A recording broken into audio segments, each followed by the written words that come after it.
निरंतर पार्टी के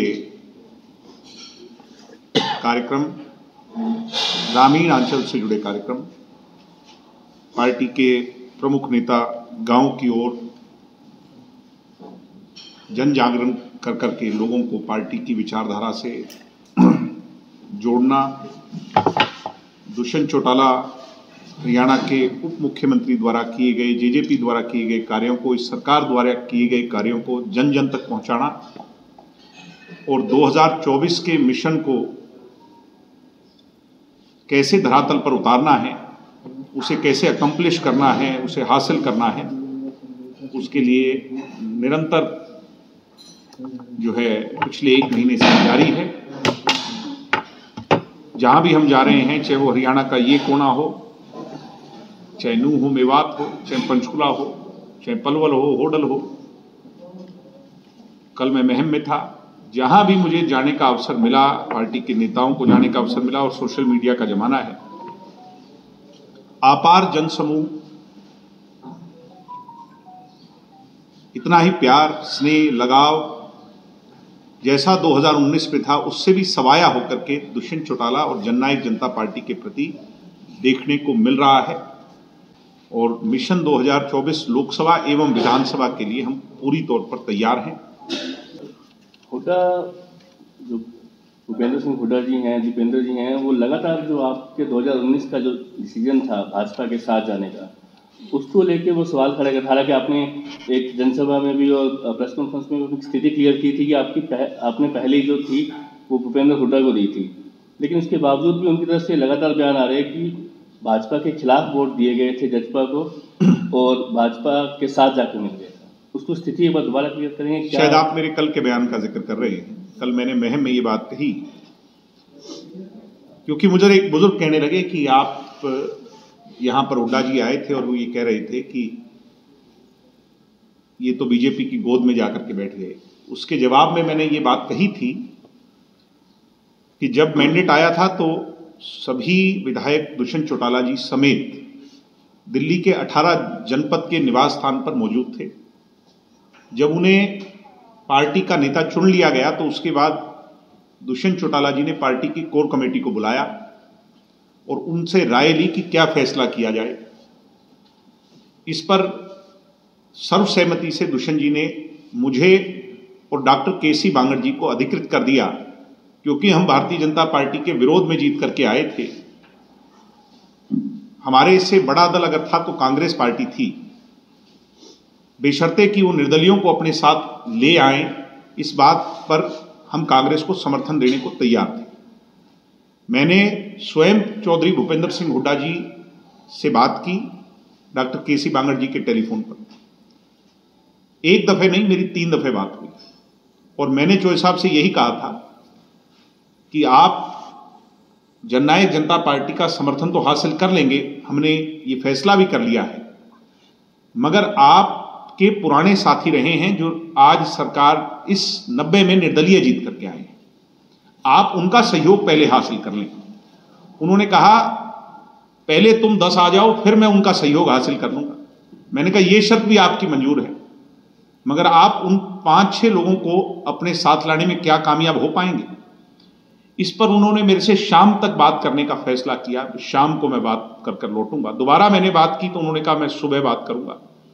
सुबह जब हमारी उनसे बातचीत हुई तो उन्होंने कहा ऐसा संभव नहीं है कि निर्दलीय आए, निर्दलीय तो लोभ लालच में होते हैं सत्ता के, तुम लेके आओ तब बात बनेगी।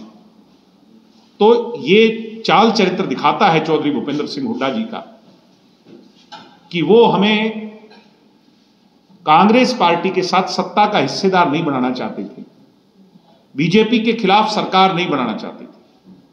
वो तो खुद विपक्ष का नेता रह करके खुश थे, भारतीय जनता पार्टी और निर्दलियों की सरकार देखना चाहते थे और जेजेपी की, दुष्यंत चौटाला की पॉलिटिकल डेथ करना चाहते थे। जैसे कुलदीप बिश्नोई का हाल हुआ हजका पार्टी में, वैसा हाल हमारा करना चाहते थे।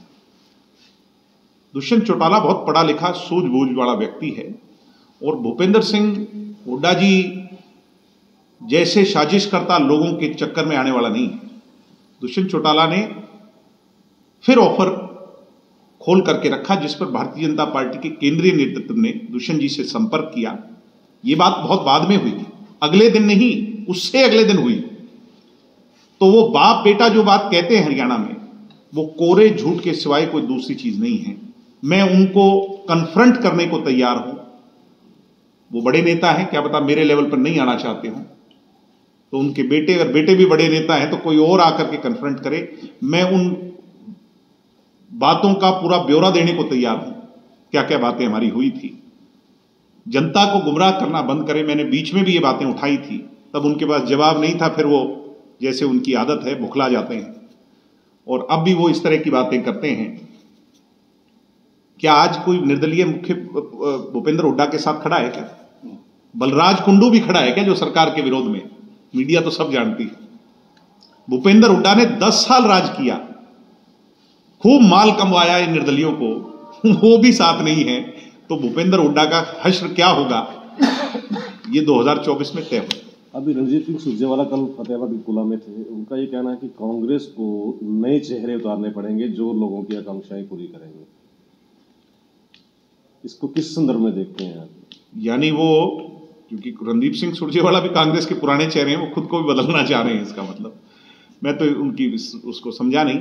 नए चेहरे कांग्रेस लाए, मगर लाए तो तब ना जब इनमें आपस में सहमति हो और सुर फुटबॉल की राजनीति से बचा जाए। अभी तो शुरू हुआ है, आगे आगे क्या क्या होता है ये आपने और हमने सबने विटनेस करना है। और वो कहते हैं कि दूर से आनंद आ रहा है, तो आपको और हमें खूब आनंद आएगा कांग्रेस के सिर फुटबॉल से, मगर इसके सिवाय इनकी कोई सीरियसनेस हरियाणा प्रदेश के प्रति कोई जवाबदेही नहीं है, कोई पॉलिटिकल विल नहीं है। ये तो सिर्फ और सिर्फ एक दूसरे से भिड़ना चाहते हैं। इसके बाद आपने कहा था कि फतेहाबाद से कोई बड़ा उम्मीदवार आप लेके आएंगे जो सबकी पसंद का होगा, तो इस बार आप नाम जाहिर कर दीजिए। आपको लेकर भी चर्चाएं लगातार शहर में जो माहौल है ना, वो कह रहे हैं जी मेरे को नहीं, मैं कैसे वो कर दूं जब मेरे को पता ही नहीं है। अगर क्या पता अगर मुझे उतार ही दिया तो मैं आप सबका आशीर्वाद प्राप्त कर करके लड़ाई लड़ूंगा, उसमें क्या बड़ी बात है। और क्या पता इनको चुनाव लड़ा दिया, इनको लड़ा दिया, पंकज जी को लड़ा दिया, इनको लड़ा दिया, इनको लड़ा दिया, किसको पता है कल को कौन। स्थितियां सब क्लियर हुई हैं, क्लियर ही है गठबंधन को लेकर के, तो हमारा अच्छा चल रहा है गठबंधन। बहुत सारे पत्रकार हर रोज लिखते हैं अंदर से शुरू कि कल टूटेगा, आज टूटेगा, मगर अभी तक तो ठीक चल रहा है और 5 साल ठीक चलेगा गठबंधन। जसपा ने वो सीटें कंफर्म कर ली, चिन्हित कर ली हैं जिन पे वो चुनाव लड़ना चाहती है। नहीं, हम तो सभी 10 सीटों पे चुनाव लड़ना चाहते हैं, मगर वो गठबंधन के बीच में बैठ के फैसला होगा। नहीं, मेरा विधानसभा सीटों का लेकर नहीं, तो जो अंदर की बातें हैं वो तो अंदर ही रहने दीजिए। अभी कल जो है निशांत सिंह जी ने भी कहा है कि हिसार और भिवानी जो है हमारी फेवरेट सीटें हैं। सरदार निशांत सिंह जी प्रदेशाध्यक्ष है, वो जो कह रहे हैं सही कह रहे हैं। तो इसका मतलब ये मान के चलें कि हिसार और भिवानी में आप, मैंने कहा कि वो हमारे प्रदेशाध्यक्ष हैं और वो जो बात कह रहे हैं वो मेरे से बड़ी अथॉरिटी है, वो ठीक कह रहे हैं।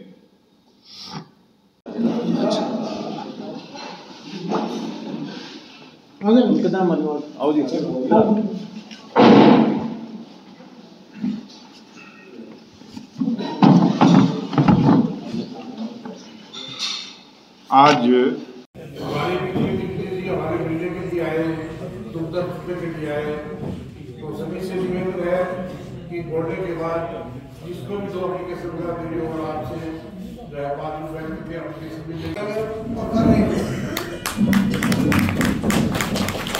ऐसे बच्चे माँ बार बार पैदा नहीं करती जो हमारे बीच में है। 35 आगे जी कैसे बजा रहा है